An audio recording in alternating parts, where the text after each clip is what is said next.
ৰমানন্দদেৱৰ দ্বাৰা প্ৰতিষ্ঠিত দেৰগাঁৱৰ ৰজাবাহৰত অৱস্থিত শ্ৰী শ্ৰী নগোসাঁই টোলৰ ধৰ্মগুৰু বিভূতিধৰ গোস্বামীৰ দেহাৱসান। উল্লেখযোগ্য যে ৰমানন্দদেৱৰ দ্বাৰা প্ৰতিষ্ঠিত দেৰগাঁৱৰ ৰজাবাহৰত অৱস্থিত শ্ৰী শ্ৰী নগোসাঁই টোলৰ ধৰ্মগুৰু বিভূতিধৰ গোস্বামীৰ পুৱা 4:25 84 বছৰ বয়সত গুৱাহাটীৰ হেল্থ চিটি হস্পিটেলত চিকিৎসাধীন হৈ থকা অৱস্থাতে ইহলীলা সম্বৰণ কৰে। তেখেতৰ মৃত্যুত বিভিন্ন প্ৰান্তত থকা শিষ্য প্ৰশিষ্য অনুৰাগী শুভাকাংক্ষীসকলৰ লগতে বৃহত্তৰ দেৰগাঁৱত শোকৰ ছাঁ পৰিছে। মৃত্যুৰ সময়ত তেখেতে পত্নী, 2জন পুত্ৰ, এগৰাকী কন্যা, নাতি নাতিনী সহ বহু আত্মীয়ক ইহ সংসাৰত এৰি থৈ গৈছে। তেখেতৰ আজি মানে 4 দিনমানৰ পৰা গাটো অলপ বেয়া আছিলে। মইতো গুৱাহাটীত থাকোঁ, ভাইটি আৰু মই বেছি বেয়া হোৱাকৈ পৰহি গুৱাহাটী লৈ গ'ল। আমাৰ যিজন কনচাল্ট ডক্টৰ তেখেতক কনচাল্ট কৰি পেলাই হেল্থ চিটি হস্পিটেলত এডমিট কৰি দিয়া হ'ল। তাৰপিছত ডক্টৰে লগে লগে কৈছে অলপ কণ্ডিশ্যন ক্ৰিটিকেল আছে, আমি যিমানখিনি পাৰিম চেষ্টা কৰিম আৰু বাকী আৰু 50-50 চান্স। তাৰপিছত লগে লগে প্ৰথমতে ইমাৰ্জেঞ্চি দিলে। ইমাৰ্জেঞ্চি দিয়াৰ পিছত লাহে লাহে মানে ক'লে ভেণ্টিলেটৰ লগাব লাগিব। তাৰপিছত লাহেকৈ টেম্পৰেৰী ভেণ্টিলেটৰ লগাই পেলাই অলপ দেৰি পিছত ICU লৈ গ'ল। ICUত এঘণ্টামান ৰখাৰ পিছত লাহে লাহে তেখেতৰ মানে হেৰিটো কমি আহিলে আৰু তাৰপিছত ভেণ্টিলেটৰ লগাই দিলে। ভেণ্টিলেটৰ লগাৰ পিছত ডক্টৰে কৈছে কণ্ডিশ্যন একদম ক্ৰিটিকেল আছে, তো আপোনালোকে আৰু অলপমান এৰি থাকক আৰু। কি হয় ঢুকালে তেখেতে একচুৱেলি লাষ্টততো একদম যেতিয়া আজি ৰাতিপুৱা ঢুকাইছে তেতিয়া ডক্টৰে কৈছে কাৰ্ডিয়েক এৰেষ্ট হৈছে আৰু। বয়স কিমান মান? বয়স 85 হ'ল। এতিয়া যোৱাৰ আগতো আজি বহুত দিনৰ পৰা কৈ আছে, গাটো বেয়াটো বিতে অলপ কৈছে মোৰ কাৰণে মই পিছফালে আগৰ আইতাহঁত য'ত আছে তাত হাবি আছে, সেইকাৰণে মোক নালাগে, মই এইখন জেগাতে মোক আগতে হেৰি ইয়াতে দিবি। তো দেউতা ভাইটি কৈ আছে, ভাইটি আৰু কৰিম ভাবিছে, ভবা নাই ইমান পটকৈ কিবা এনেকুৱা হ'ব বুলি। তো সিদিনাখন যাওঁতেও যেতিয়া গুৱাহাটী কৈছে মোক কৈছে মাটিখন নেপেলালি, এনেকৈ কৈছে। তাৰপিছত তাই গৈ পেলাই পোৱাৰ কাৰণে কালি যেতিয়া খবৰটো হ'ল ৰাতিপুৱা আজি লৰালৰিকৈ আৰু তাত জেগাখন সমাধি জেগাখন ঠিক কৰা হৈছে। এতিয়া তাতে সমাধি তাতে দেখা যায় যে কিন্তু খুব অধ্যয়নশীল আছে, পেপাৰ বা প্ৰান্তিক কিন্তু কিতাপৰ প্ৰতি খুব ৰাপ আছে। তেখেতে ইভেন গুৱাহাটী যাওঁতে পঢ়ি গাড়ীত পেপাৰ পঢ়িয়ে গৈছে।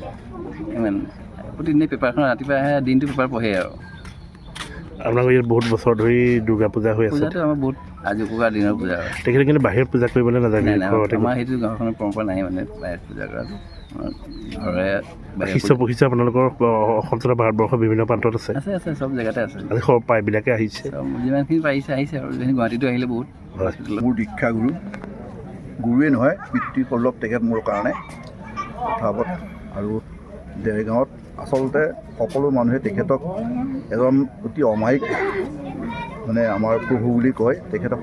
তেখেতৰ কাৰণে ইয়ালৈ অহা ভিক্ষাৰীজনো যিজন আৰু সকলোকে একে সমানভাৱে ভাবে, আৰু সেইকাৰণে ইয়ালৈ মানুহে তেখেতক সকলোৱে শ্ৰদ্ধা কৰে, শ্ৰদ্ধা ভক্তি কৰে। গতিকে আৰু আজি বিশেষ এই সময়ত ক'বলগীয়া অন্য কথা একো নাই আৰু তেখেতক আত্মাৰ চিৰশান্তি কামনা কৰিবৰ কাৰণে আমি ইয়াৰ পৰা ভাবেই নাই। সেইটো আপুনি সদায় তেখেতৰ কথা পাতিলেই গম পাব। সেই সম্পৰ্কত তেখেতে একো কথাও নকয়, কাহানি একো নকয়ো। তেখেত খুব সাধাৰণ হিচাপেই থাকে। কোনো কাৰণত তেখেতৰ এইখন ঘৰৰ যিটো ঐতিহ্য সেই সম্পৰ্কত তেওঁ কোনো কথা নকয়। তেখেতে কোনো কথা নকয়। তেখেতে মাত্ৰ একেবাৰে সাধাৰণ হিচাপে যিখিনি কথা ওলায় সেইখিনিয়ে কথা পাতে মানুহৰ লগত। তেখেতৰ কোনো তেখেতসকলৰ এই সম্ভাৱী পৰিয়ালটোৰ সম্পৰ্কত তেখেতৰ কোনো গৰ্ব নাই। তেখেত সদায় একেদৰেই থাকে আৰু সদায় আৰু তেওঁ একেবাৰে নিস্বাৰ্থ। কোনো মানুহক তেওঁ কোনো স্বাৰ্থজনিত কোনো কথাই নকয়। আমাৰ দেৰগাঁৱৰ কাৰণে এটা বৰ দুখৰ খবৰ যে দেৰগাঁৱৰ যি নগোসাঁইটোল আছে, সেই নগোসাঁইটোলৰ বিভূতিধৰ গোস্বামীৰ আজি ৰাতিপুৱা পুৱা 4:25 গুৱাহাটীত মৃত্যু হয়। তেখেত কিছুদিন ধৰি অলপ অসুস্থ হৈ আছিলে আৰু সেই অসুস্থতাৰ হেৰিয়তে তেখেত আজি মৃত্যু হ'ল। তেখেতৰ মৃত্যুত আচলতে আমি সকলোৱে বৰ গভীৰ দুখ পাইছোঁ, কাৰণ তেখেত এজন ধৰ্ম প্ৰচাৰক ব্যক্তি আছিলে। নগোসাঁইটোলৰ যি পাৰিবাৰিক তেখেতসকলৰ যি ধৰ্মীয় ব্যৱস্থা, সেই ধৰ্মীয় ব্যৱস্থা তেখেতে জনসাধাৰণৰ মাজত প্ৰচাৰ কৰিছিলে। আৰু তেখেতসকলৰ যি টোলৰ যি পৰম্পৰা, সেই পৰম্পৰা তেখেতে খুব সুন্দৰভাৱে অক্ষুণ্ণ ৰাখিছিলে। তেখেতৰ ঘৰত বাৰ্ষিক দুৰ্গোৎসৱ, কালী পূজা বা অন্যান্য যিবিলাক উৎসৱ অনুষ্ঠান হয়, সেই উৎসৱ অনুষ্ঠানত তেখেতে সকলোৰে সহায় সহযোগ, সকলোৰে উপস্থিতি আহ্বান কৰি সেইখিনি বৰ সুন্দৰভাৱে পালন কৰিছিলে।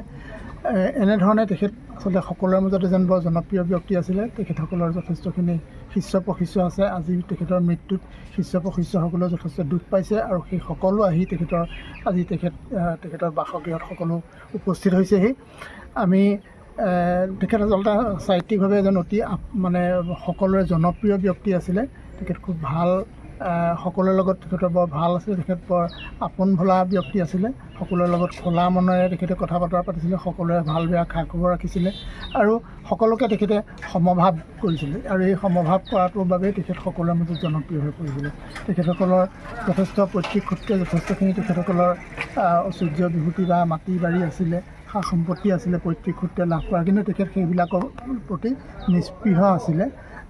তেখেতকে আমাৰ যি ভাৰতীয় আদৰ্শ ত্যক্তেন ভুঞ্জিথা মাগৃধ কস্যচিদ্ধনম, সেই আদৰ্শৰ দ্বাৰা অনুপ্ৰাণিত ব্যক্তি আছিলে আৰু সেইকাৰণে তেখেত সমাজত সকলোৱে তেখেতক ভাল পাইছিলে। তেখেত এজন জনপ্ৰিয় ব্যক্তি আছিলে আৰু ধৰ্ম প্ৰচাৰক হিচাপে ধৰ্মধ্বজা তেখেতে আমাৰ সমাজত উৰাবলৈ সক্ষম হৈছিলে। তেখেত আমাৰ আচলতে পাৰিবাৰিকভাৱে আমাৰ আত্মীয় ব্যক্তি আছিলে। মোৰ এগৰাকী মানে বাইদেউক তেখেতে বিয়া কৰাইছিলে, গতিকে সেই সূত্ৰে তেখেত আমাৰ আচলতে ভিনীহি আৰু তেখেতৰ সেই আত্মীয় সূত্ৰে আমি তেখেতৰ ওচৰলৈ আহোঁ বা এজন ধৰ্ম প্ৰচাৰক হিচাপে ধৰ্মধ্বজা ধৰি থকা ব্যক্তি হিচাপে তেখেতৰ ওচৰলৈ বিভিন্ন সময়ত মই ব্যক্তিগতভাৱে মই আহি তেখেতৰ পৰা বিভিন্ন পৰামৰ্শ লৈছিলোঁ, বিভিন্ন উপদেশ লৈছিলোঁ, বিভিন্ন কথাত ধৰ্মীয় কথা তেখেতক সুধি পুচি মই মোৰ মনৰ বহু খোকোজা মই পল্লৱিক বৰুৱাৰ ৰিপৰ্ট, নিউজ নাও।